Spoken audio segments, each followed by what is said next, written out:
Здравейте! Вие сте с Говори ориентировачът, подкаст на Българска федерация по ориентиране, в който каним различни гости от нашия любим спорт, както състезатели, така и треньори и ръководители. Днес продължаваме нашите епизоди с още един национален състезател по ориентиране.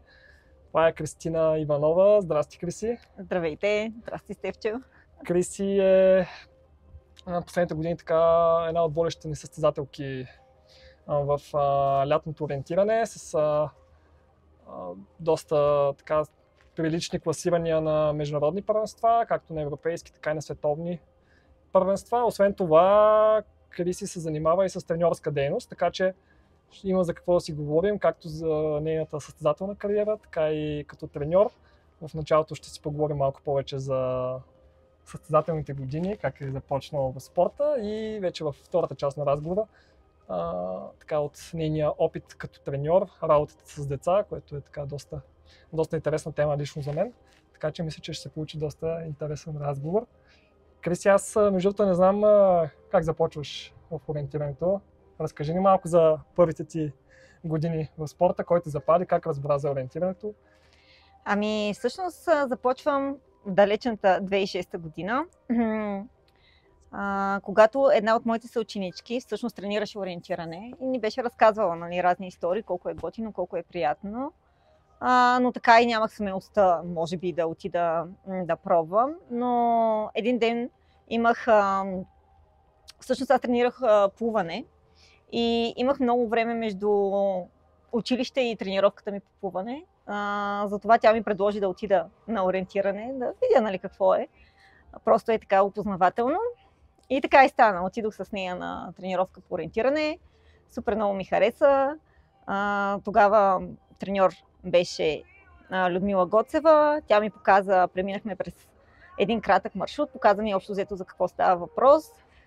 Както казах, много ми хареса, зарибих се и всъщност започнах да тренирам и ориентиране, и плуване първоначално. Люси веднага ми предложи да отидем на лагер на шкорпиловци. Докато в плуването тренирах може би от 3-4 години, но нито ме бяха водили на състезание, нито бях ходила на лагер някъде. А пък ти много добре знаеш за едно дете колко е важно и зарибяващо да излезе извън семейната среда, да отиде на пътуване само, с връстници. И всъщност да, Люси ми предложи да отида на лагер на шкорпиловци и от тогава до ден днешен продължавам да се занимавам с ориентиране и съм много щастлива от този факт, защото ми доставя огромно удоволствие и много приятни емоции. Да. Един интересен акцент, понеже спомена, че те е запалило точно това да те водят някъде, да пътуваш из страната, да видиш нови места, да се запознаваш с много хора. В предишни епизоди на нашия подкаст и други хора споделяха това, че така са се запалили. Явно нашия спорт печели децата с това да ги заведат някъде на ново място, да се срещнат с нови хора, да се състезават, да видят какво е ориентиране. Абсолютно. Дори да не си толкова подготвен, ти можеш да отидеш, да участваш. Има и социалната среда, сбирки, игри. Направо лагера е нещо превъзходно, особено за начинаещи ориентировачи и деца, така че е много зарибяващо и сега в сегашната си практика аз също процедирам по същия начин, дори да не са много подготвени децата. Ги завеждам на един лагер да видят какво представлява точно и така действам, копирам всъщност треньорските умения на Люси. Да, това всъщност може да се даде като съвети към други треньори, които започват в професията да водят децата по състезания лагер, защото наистина това много запалва самите деца. Така че... Аз мисля, че в нашия спорт повече от треньорите процедираме по този начин, така че... Преди да стигнем до треньорските дела, да ни разкажеш малко за пътя ти към елитния спорт. Всъщност аз когато започнах, бях вече 14 годишна, не съм бягала по лентички, винаги ми е било много интересно, сега с 10 годишните като минавам, ми е много приятно, защото всъщност аз пропуснах този период, също така и 12 годишните, директно започнах от 14 годишна възраст, тъй като тренирах плуване, имах доста добра физическа подготовка. И тръгнах директно с малко по-напредналите деца, физически по-напреднали. Всъщност технически малко изоставах, но физически можех да издържам с тяхното темпо и директно се включих с групата на Криси, Лили. Спомням се, тогава и Херо идваше, Кирчо Николов и още от по-големите, нали? И да, всъщност после продължих да тренирам и се озовах в националния отбор след известно време. Как стана това? Помниш ли си първото влизане в националния отбор и било ли е търсено или е станало така от само себе си? Ами беше търсено, даже още предната година беше търсено от мен, но не успях да се класирам. Всъщност годината е 2010-та. Сега тук ще издам една тайна, че аз леко се подготвих предварително за тези неща, защото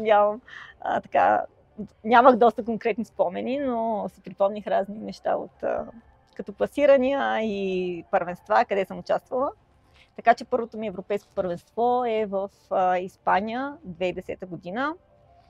Като оттам си спомням, че единствена, може би не единствена, но аз трябваше да бягам с GPS. GPS-и тогава не бяха така навлезли, както сега, нали? Почти всички състезатели бягам с GPS-и.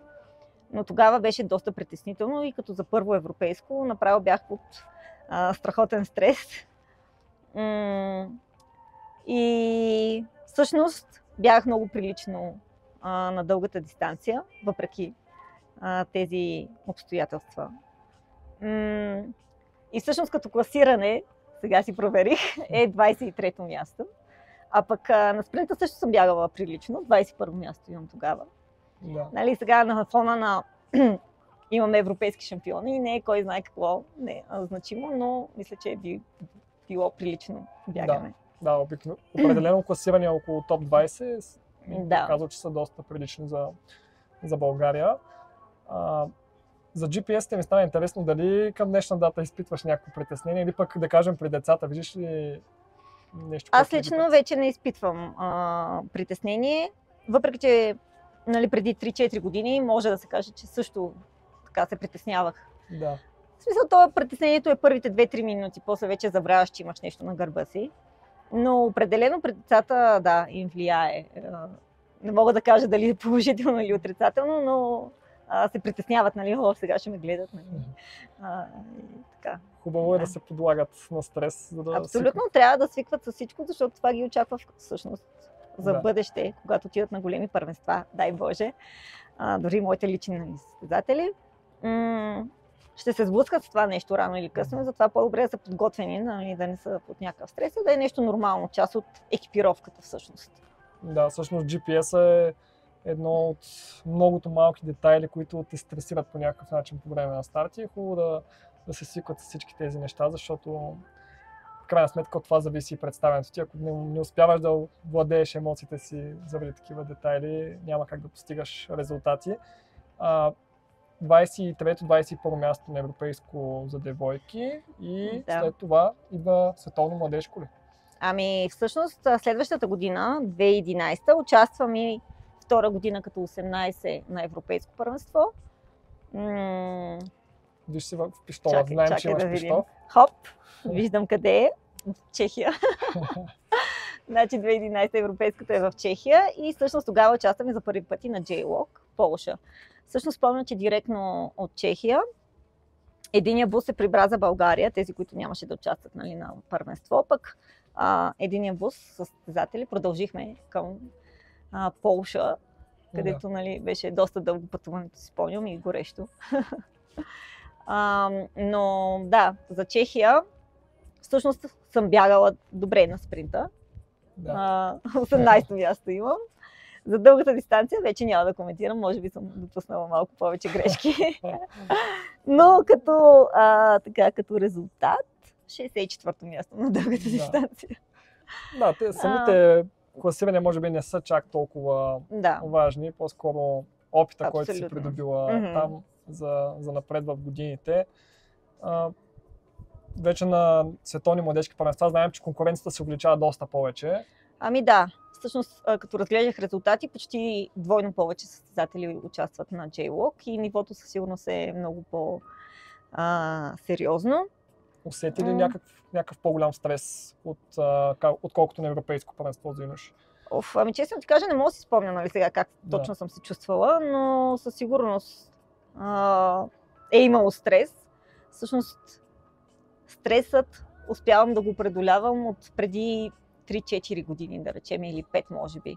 Преди това имам страшна предстартова треска, нали, случвало се дори да не мога да спя, сънувам страхотни сънища, нали, че си забравям чипа, компаса, връщам се, закъснявам за старта и всякакви такива лудори. Така че стрес определено е имало тогава. А как се бориш с него? Ами, няма рецепта. Просто, може би е въпрос на повече стартове, като познаеш малко повече конкуренцията, когато я виждаш по-често. Всъщност не ги гледаш като едни нали, много сериозни имена, защото нали, тук ние малко в България, нали, ама всъщност реално ние сме, сега не мога да кажа наравно, но и тя застава на старта и ние заставаме на старта. Да. Така че малко, може би с това съм се преборила в последните години, но нямам някакви специални неща. Преди състезание обичам да загрявам сама. Имам тук на описанието на държача, имам написани едни такива простички неща, които нали, да си припомням какво трябва да правя по време на състезанието. Прочитам си ги и общо взето това е. Нали. Да. Нямам нещо, не се кръстя, не се моля и така нататък. Аз знам, че в тези юношески, младежки години си била на много високо ниво физически. Имаш доста добри резултати на 3000 метра, да кажем, 10-31, нещо такова. И 3. 10-33, да. Всъщност, да, основният мой плюс е физическата подготовка. Винаги е била физическата подготовка. Може би от плуването, нали, тръгнах така, може би с по-сериозни физически качества. Винаги съм била една от най-бързите. Имам медали от лека атлетика, както ти скоро вече имаш също такива. Аз имам медали от 3000 метра, имам от планински бягания, от лекоатлетически кросове. Всъщност нашия отбор, Младост Благоевград, участваше зимата винаги, като част от подготовката, бяха тези лекоатлетически състезания, така че да си провериме, нали, всъщност свършили ли сме нещо зимата. Скри слънцето, мога да си покажа вече очите.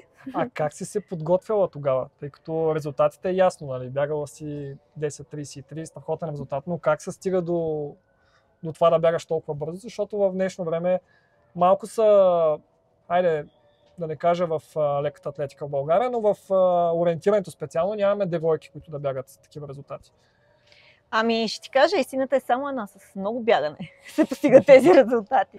Колко много? Какво значи колко много? Дай да разкажем малко за тренировъчния план. Да, всъщност в тогавашните ми години аз тренирах заедно с Людмила Гоцева, но физическата подготовка, нали, плановете ги пишеше Красимир Данилов, тренера.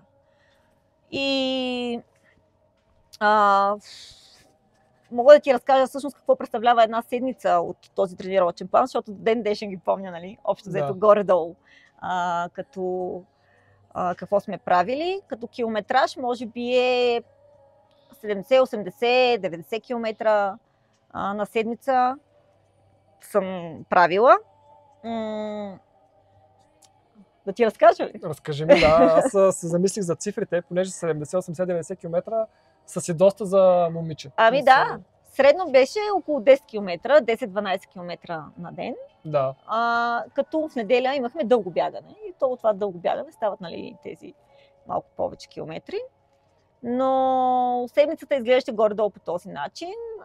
Понеделника беше разпускащо бягане, ако сме ходили, нали, на състезания. Да. Или пък изграждащо, ако не е имало, нали, състезания. Вторник бяха някакви отсечки или фартлеци, но така в моя спомен са 5 по 200 през 200, 3 по 400 през 400 и пак 5 по 200 през 200. Тренирахме, правихме ги на Бачиново. Рядко сме ходили на писта, нали, специално да се подготвяме. Срядата беше ден за пресечен терен. Всъщност, да, тук имахме една обиколка, Казана се казваше, там над Бачиново. И общо взето там трябваше да ходим, но понякога се случваше с отборниците ми да кръшнеме, така, да се скриеме в горичката и малко да си полапиме. Тренер, извинявай. Затова ти може би си знаеш за тези неща. Четвъртък пак беше променливо, фартлек, нали, различни интервали. Петък е нещо леко, защото най-често знаеш, събота и неделя ни предстои някакъв старт, а пък ако ни предстои старт, събота помня, че правихме ОФП на Бачиново с многоскоци, къси отсечки, отделно, нали, упражнения, клякания, лицеви опори. Да. Всичките знаете за обща физическа подготовка. И неделя е дългото бягане, което трябваше да е в пресечен терен също. Нали. Освен, че е дълго, трябваше да е през пресечен терен. И всъщност така се получаваха около 70-80 км. А ти тогава на колко години си била горе-долу? Ами всъщност около 18 може би. Да. Аз започвам на 14, 13 по-скоро. Да. Имам така 2-3 години, нали, малко по, как да кажа, върботващи, може би не са ме тормозили чак толкова много. Да. Но след това, да речем, от 16 втора съм започнала, нали, с горе-долу този план. Естествено, не казвам, че това сме тренирали всяка седмица, но това ми се е запаметило така в главата, като по-често. Да, то зависи от какъв период сте били. Да. Но генерално сте бягали почти всеки ден и доста също интензитет сте имали, като скоростни тренировки сте работили доста. Всъщност се молехме за почивка тогава. Ако имаме месечен план, и като видиш, че почиваш веднъж в месеца и направо нямахме търпение да дойде този ден, нали, да си починем. А днес малко пак да смеса темата с треньорството. Днес как тренират децата на твоите години? Да кажем, когато ти си била на 18 и сега децата на 18, какви са наблюденията? Ами лично аз за моите деца, малко по-големите ги тормозя да тренират всеки ден, но не мога да кажа, че го изпълняват на 100%. Може би им се получават около 5 дни в седмицата. Това говоря по-големите, които са вече 16 годишни. Нали, 15-16, първа 16 година. А пък по-малките тренират, когато са ми редовните тренировки. Те са ми 3 пъти в седмицата и евентуално, ако се направи техническа тренировка, събота или неделя. Тоест, минимум 3 пъти, като не мога да кажа, че на всяка тренировка идват всички деца, нали? Да. Пак. Тоест, да речем 2 пъти в седмицата, плюс една допълнителна, което, нали, за в бъдеще ще бъде крайно недостатъчно, но за начално обучение, нали, които са ми малките деца, мисля, че е добре да имат 3 пъти в седмицата тренировка. Добре, ще задълбаем след малко пак за тренировките на децата. Да те върна към състезателните години. Вече влизането при жените, първото голямо първенство, спомняш ли си го? Или пък имаш ли го записано на пищова? Не, Стефчо, пак ме хващаш неподготвена. Първото, което си спомняш, първото голямо първенство, което си спомняш. Първото голямо първенство, което си спомням е ЕОК в Чехия. Сега си спомням нещо друго, но ще ги оплескам нещата, затова дай да си карам по това, което си спомням реално. 2016 година всъщност участвам на Европейско първенство в Чехия, но тогава, 2015 и 2016, ходих на бригади в Америка. И 2016 със сигурност аз вече знаех, че ще заминавам за Америка. Но Европейското първенство беше по-рано, примерно май месец, края на май месец, пък ние заминавахме там някъде, след Европейското беше, бяха проверени датите. Но тогава отидох като четвърта или пета, не мога да си спомня. В смисъл, не бях финансирана от федерацията, трябваше да си доплатя една, нали, сума, за да участвам в това първенство. И тогава треньор на националния отбор беше Тодор Педев, Тоци. И се хванахме така, имахме една закачка с него, един облог, Да. че ако се класирам на някоя от дисциплините в топ 20, той ще възстанови, нали, средствата, които всъщност аз съм платила за състезанието. И... Което да кажем само топ 20 на европейско за жени е много сериозно класиране. Абсолютно, да. Там знаете, че участват по 6 състезатели от нация. Нивото е изключително високо. И всъщност за малко да прибера, в смисъл да си върна парите от Тоци, но сега си спомням на дългата дистанция. Бягах финал. Всъщност успях да се класирам за финал, защото имахме квалификации тогава все още. За дългата? Да. Да. За финал. И станах 26-та. Всъщност, реално в класирането съм 27-ма, но то, нали, е европейско. Имаше една чуждестранна, в смисъл извън Европа, участничка и реално съм 26-та. Като си спомням, че на, може би, предпоследна точка беше една дупка. Оставих 2 минути. Поне 2 минути оставих, където можех да се класирам, ако всъщност не бях загубила това време, можех да се класирам много по-напред, но както Боби каза, няма ако в ориентирането, фактите са факти. Да. Така че не си върнах парите, но имах голям шанс да го направя. Да. И все пак 26-то място също си е доста силно класиране. Да. Всъщност проверих днес, че тогава и женската щафета също се е представила много добре. Нали, като аз съм била част от женската щафета, заедно с Антония Григорова и Лили Коцева, сме заели 16-то място, което, да.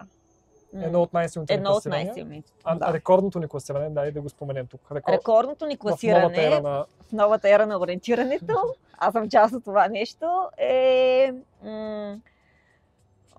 Латвия, чакайте да видим, 2018 година, където заедно с Илянка и Лили всъщност постигаме 13-то място, което пак е доста силен резултат за нашите... Най-силното ни класиране в новия век, след смяната на режима. Но тук ще спомена и следващата година, 2019 в Норвегия, където пък с Ади и Лили заехме 14-то място. Като знаеш, че в Норвегия терените са скандинавски, доста меки и трудни. Така че това също, нали, съм доста горда с този резултат. Те и в Латвия не са много леки, да. Спомням, също беше. Да, но беше малко по-близо до нашото, да. Със сигурност не е блатата и мъха в Норвегия. Скандинавието ли ти е така най-трудно като терен? Ами, да, със сигурност. Няма много опит на такъв терен. Всъщност вече имам няколко състезания и няколко лагера там, но пак не мога да кажа, че се чувствам уверена, когато стъпя на скандинавски терен. Със сигурност ми трябва едно известно време, 2, 3, 4 тренировки, за да си припомня как се ориентираше, защото ти, както знаеш, там картите са доста обобщени, не се дава абсолютно всичко, което е на терена, не се изобразява на картата, защото те са изключително богати и ще стане едно претъпване на картата, няма да бъде толкова четлива и всъщност четлива. Така че докато се напаснем, нали, че има примерно един камък, пък около него има още 5 по-малки, които не са дадени на картата, със сигурност трябва едно настройване. Сега ти спомена за щафетите няколко много силни класирания, спомена и за дълга дистанция. Аз знам, че имаш и финал на средна дистанция също така. Да, всъщност това е едно от най-скорошните ми добри класирания. През 2021 в Чехия на световното първенство, където и ти беше част. Да. Успях да се класирам за първи път. Значи участвала съм на J-Lots 3 пъти, на още Лоци и Еоци, но до тогава никога не се бях класирала за финал на средна дистанция. Но тогава успях и всъщност направих едно доста прилично класиране и бягане.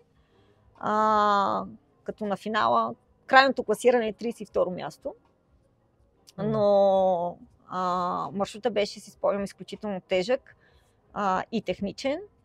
Така че, да, всъщност съм горда и от това мое класиране.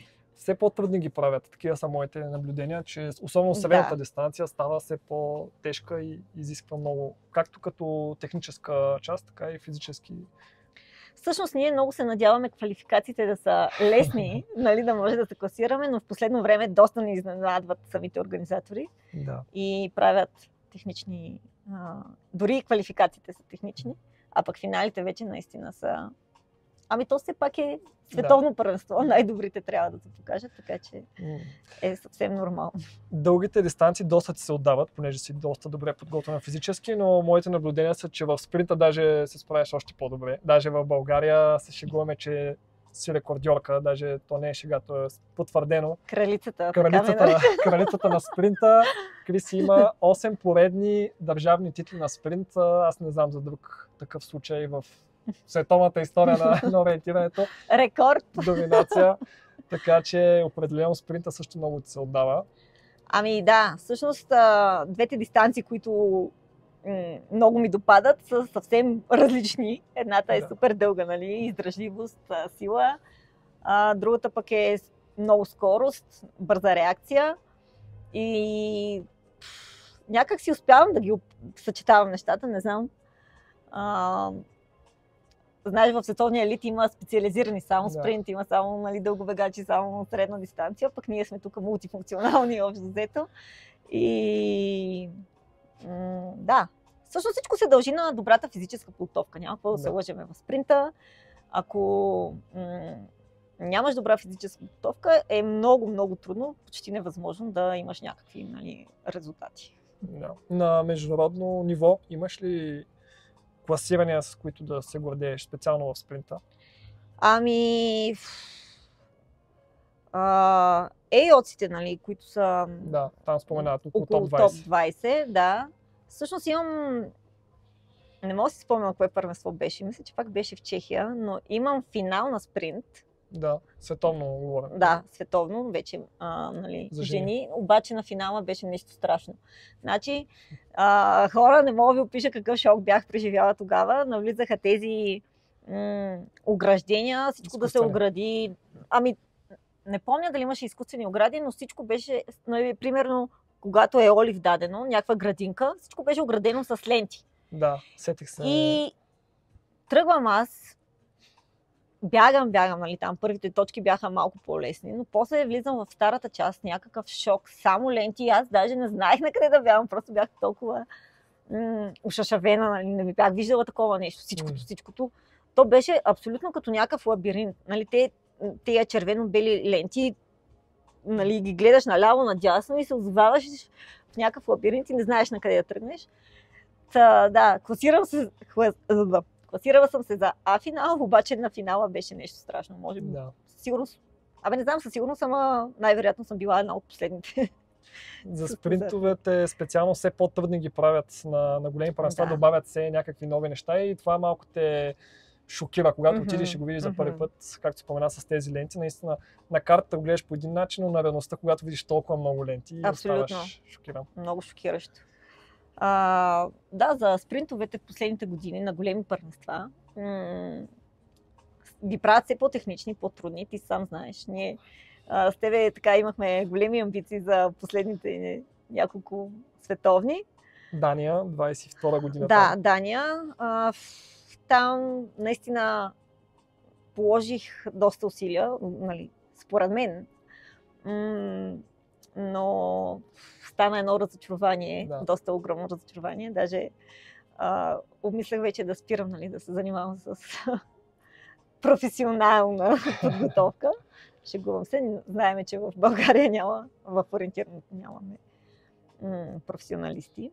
А как ги преодоляваш тези трудни моменти? Когато си вложила много труд и не успееш да видиш да разгърнеш резултата? Наистина трудно ги преживявам. Сега не мога да си спомня, но така, може би едно известно време съм спряла. Имаме ли време? Имаме време. Добре.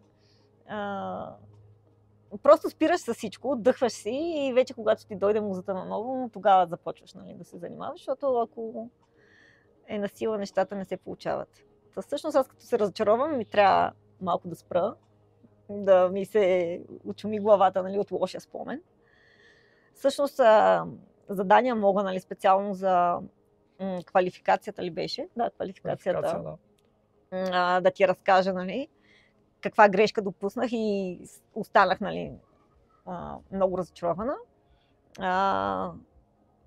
Стартирам, бягам и имаме първо няколко точки. Тогава беше навлязло точно това MapFlip, дето е да си обръщаш картата.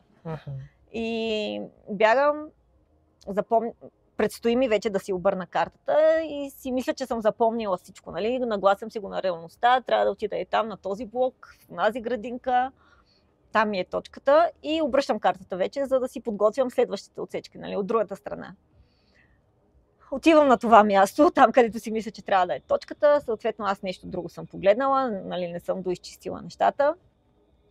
Изпадам в паника, в шок, няма точка, не знам къде съм, обръщам на обратно картата. Съответно всичко това отнема доста време, ти знаеш. Спринта секундите са важни, пък аз може би съм стигнала до минута и нещо грешка. Най-вече и самия шок, понеже ти си обърнала карта, те първо я обръщаш наобратно, трябва да осевериш всичко от начало, загубила си къде си. Беше ужасно. И съответно след това разочарованието беше още по-ужасно. Извода какъв е?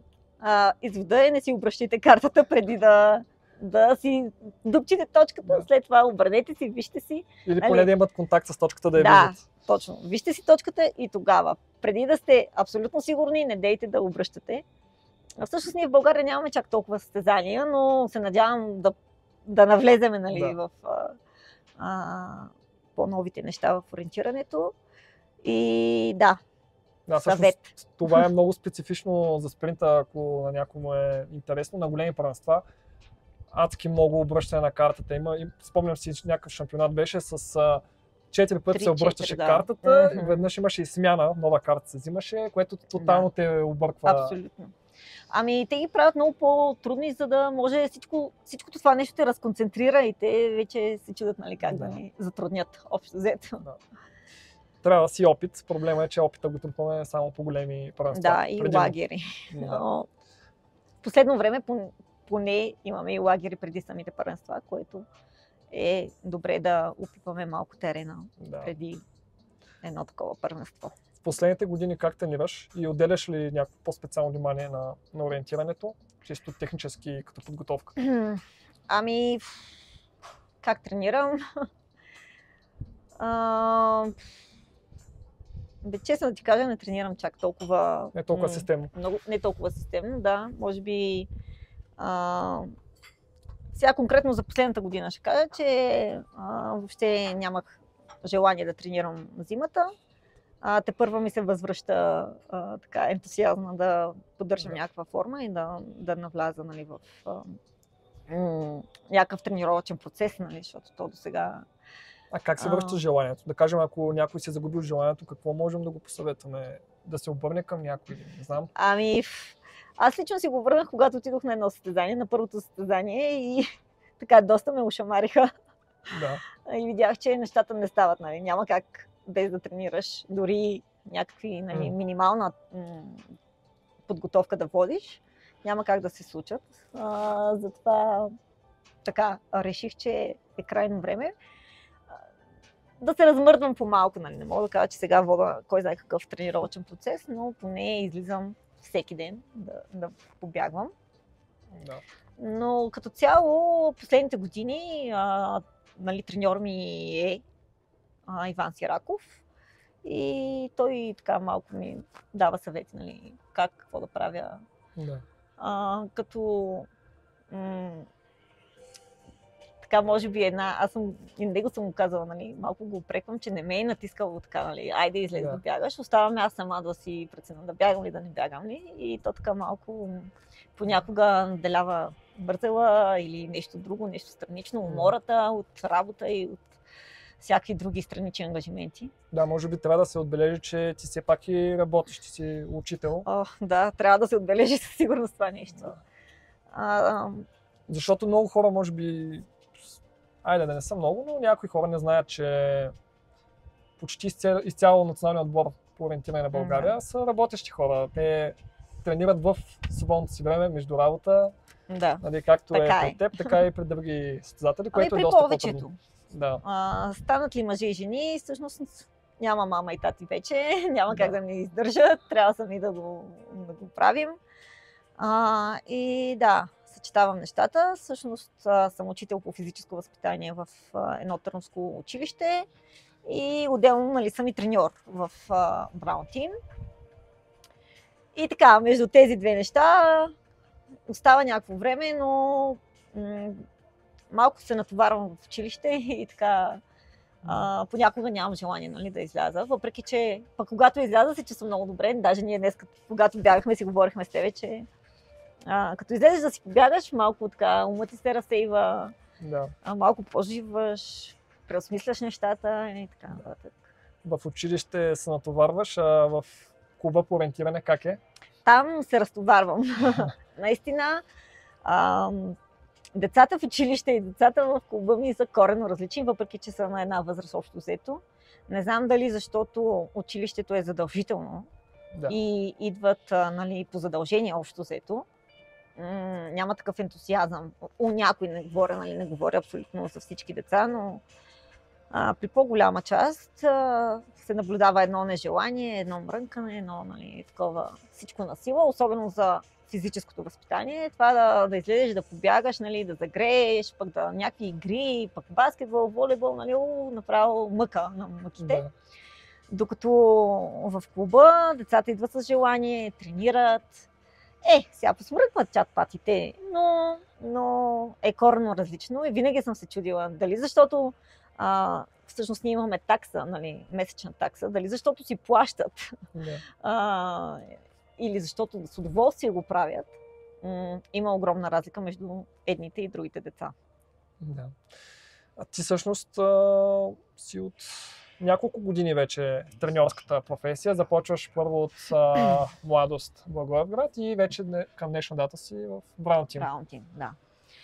Ами да, всъщност започвам в младост в Благоевград точно по време на COVID-а, може би една година преди това. Правих разни кампании, отворени тренировки, нали, Facebook реклами и така нататък.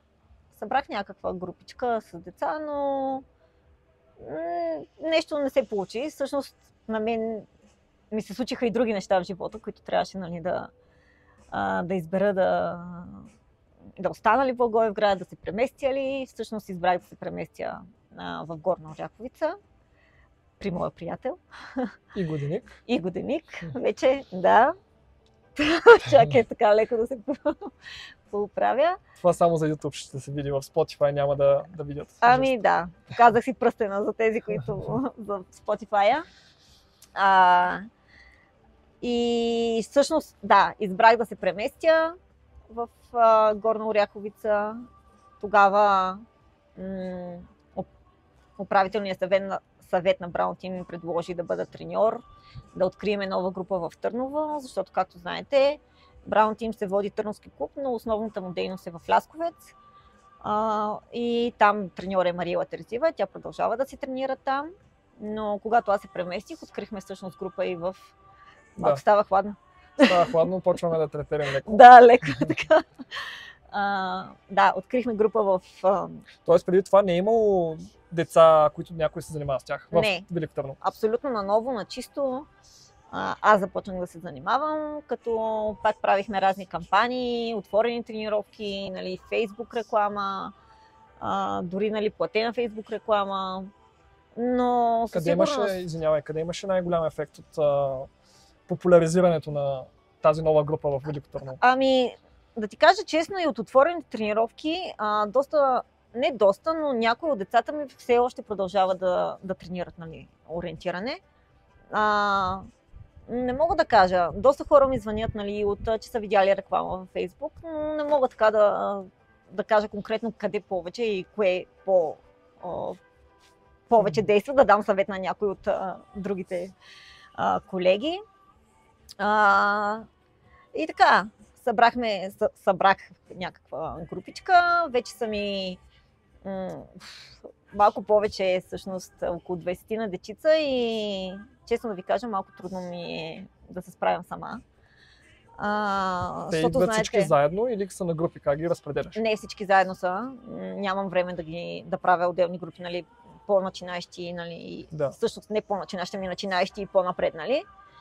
Всички заедно идват, нали, по-големите тренират нещо малко по-различно, но като цяло гледам задължително.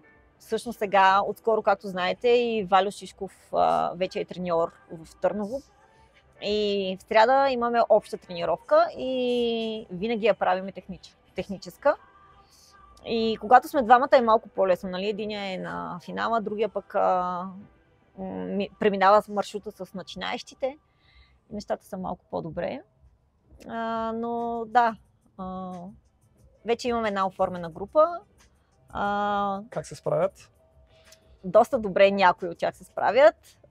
Така, горда съм с резултатите вече на някои. Имам държавни шампиони.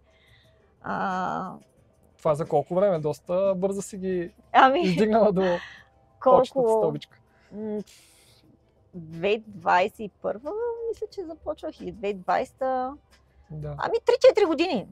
Не е повече. 3-4. Супер. 5 години. Да. Имам доста така добри момчета. Има и вече вътрешна конкуренция, което също е много, много добре. Състезават ли се на тренировки? Да, състезават се. Там при 12 годишните има 2 момченца, които постоянно, нали, колко направи другия, нали, има едно такова съревнование. Също така, вече имам пораснали деца, които, нали, доста ми помагат и за тренировките, но очаквам, силно се надявам да стигнат на национален отбор и съответно да представляват България на състезания извън страната, на европейски и да. Питат ли, имат ли интерес за национален отбор, как могат да се класират? Да, всъщност тези, които са ми по-големите, имат интерес. Даже участваха сега на отворените лагери, които ги прави треньор на националния отбор. Отворени за всички, те се възползваха се от тези лагери. И да, доста им помага. Всъщност, истината е, че трябва да се тренира с карта, колкото се може по-често. Така че всяка възможност за тренировка или лагер с карта е добре дошло за тях, за тяхното израстване. Всъщност, вие правите всяка седмица в сряда една техническа и използвате всеки лагер, който е удобен за вас. Да, лагер, състезанията, нали, които са по-близки около нас. Сега в района на Търново, знаете, има 2 седмици подред има състезания. Преди това имаше в Плевен, смисъл. В района има доста състезания. Така че ние ги използваме, нали, аз съм им казала, че сега да не обидя някого, но не толкова важните състезания да ги използват за тренировка и да тренират всичко това, нали, което ще го направят на държавно първенство, да речем. Така че да, събират им се така по 2-3 тренировки понякога и са само с една тренировка техническа. Но със сигурност е много важно, поне веднъж в седмицата да имат, нали, да си спомнят как се заверява, какво трябва да правят. За моите състезатели голям проблем са научаването на знаците. Да. Сега ще си открадна от колежката Криси някои от идеите и как, нали, по по-забавен начин да ги научат знаците, но дори сега за този лагер, който предстои на Златни пясъци, пролетния лагер, им бях казала, че който не направи теста правилно за знаците, няма да го водя никъде, нали, защото за мен ще е вид екскурзия. Всъщност направих теста, но не се бяха справили толкова добре, но сега пак ще направя, когато се прибера. Поправителен тест. И тогава вече ще разберем кой ще участва. Нали, слагам им разни такива критерии, за да ги мотивирам по някакъв начин, нали, да свършат всъщност работата. Защото те много искат да участват, ама така не им се полага много усилие. Нали? Ако може по-лесното някак си да се случи, но... то си е като проблем на новото време сега с тези телефони. Абсолютно, да. Как подхождаш с децата, които толкова бързо си губят вниманието и интереса? Ами как? Сега в последно време им спратих разни игри да играят, свързани с ориентирането, с знаците пак, нали, да ги учат. Постоянно им казват да слушат подкастовете, нали, да се мотивират по някакъв начин, да следват добри състезатели, да виждат те какво правят. Просто няма друг начин. Нали, не мога да кажа нещо конкретно, което правя, нали, сега да му кажа, ей, ти. Но със сигурност правиме, нали, доста игри, щафетни, състезателни. Игровия метод със сигурност доста често го използвам и аз в своите тренировки. И това е общо взето. Да. Хубаво е, че има някаква вътрешна конкуренция, защото когато имаш някое дете на твоята възраст, е по-лесно да отидеш на тренировка, да се вложиш. И мисля, че това е така добър път към развитие на спорта, вътрешно в самите клубове, да има повече деца на еднаква възраст, които да се конкурират един с друг. Да, ами всъщност ние, когато правим обща техническа тренировка събота или неделя, се събираме, нали, заедно с лясковската група, ние, нали, сега е Валю вече, и те пак си имат една такава конкуренция. Нали. Всъщност ние сме един отбор, но групите са ни различни и когато се срещнат всъщност на такава тренировка, пак има тази конкуренция, нали, аз по-добре ли съм бягала от другите и така, което пак е доста добре. Сега, освен треньор в Brown Team, знам, че отскоро се създаде един нов клуб по ориентиране, ще се развива треньорска дейност, въобще дейност по ориентиране в Горна Оряховица. Да. Разкажи малко за тази новина. Ами да, всъщност доста хора вече ме подпитват за този клуб. Всъщност решихме с Иван Сираков да направиме клуб в Горна Оряховица. Там преди време е съществувал такъв клуб, но е закрит преди доста години. Нямам идея, нали, колко. Всъщност той е започнал там. Но поради много факти, нали, с течение на обстоятелствата, решихме да създадем такъв клуб. Като идеята е да се събират, нали, нови деца. Нали, има в Лясковец, има в Търново, защо пък да няма нещо и в Горна Оряховица. Все пак, нали, доста видни имена са тръгнали оттам. Така че, да, направихме тази крачка, създадохме клуб. Тепърва ще започваме с кампании за набиране на деца, развиване на дейност. Като тук искам да отбележа, че абсолютно няма никакъв конфликт между мене и хората от Brown Team. За сега ще продължа да бъда треньор и на Brown Team. За бъдеще не мога да кажа какво ще се случи. Нали? Ще се пусна по течението. Идеята е в дните, които нямам тренировка в Търново, да направя тренировка в Горна и по този начин да съчетавам нещата. Естествено, това ще е за сметка на моето лично време и моите сили, но така съм решила, така съм направила и действам. Действаме, всъщност. Те първо ще гледаме как ще се развие новия клуб Камъка в Горна Оряховица. Пожелавам успех и на Камъка, и на Brown Team, който е един от най-успешните клубове в България в последните години, и успех на теб в спортен план. Така предстоят големи състезания през 25-та година. Надявам се да постигнеш целите, които си поставила. Добре, благодаря. Ако си поставила цели, може би първо ще ги поставиш. Ами, за сега нямам някакви сериозни амбиции. Както знаете, предстои ни сватба, така че съм се фокусирала в тази. Всички, които гледат подкаста, са поканени на сватбата, нали така? Да, всички, които са гледали клипчето с Save the Date, да, поканени са. Добре. Много ти благодаря, Криси. Сега с теб се насочваме към една научна конференция, затова сме малко по-официално облечени. Това не ни е ежедневното облекло. Не си ходим така по улицата. Ами, аз благодаря за приятния разговор с Тевчо и тръгваме. Да тръгваме. Ще си направим по-нататък още един епизод с теб Добре. Повече за децата да си поговорим за треньорската дейност. Добре, ще го направим. Това беше Кристина Иванова, национален състезател по ориентиране и треньор по ориентиране. Епизодът го публикуваме както в YouTube, така и в Spotify. Там може да очаквате всички нови епизоди от подкаста Говори ориентировачата. Още информация за българското ориентиране ще откриете в социалните ни канали в Facebook и Instagram. До нови срещи! Чао, чао!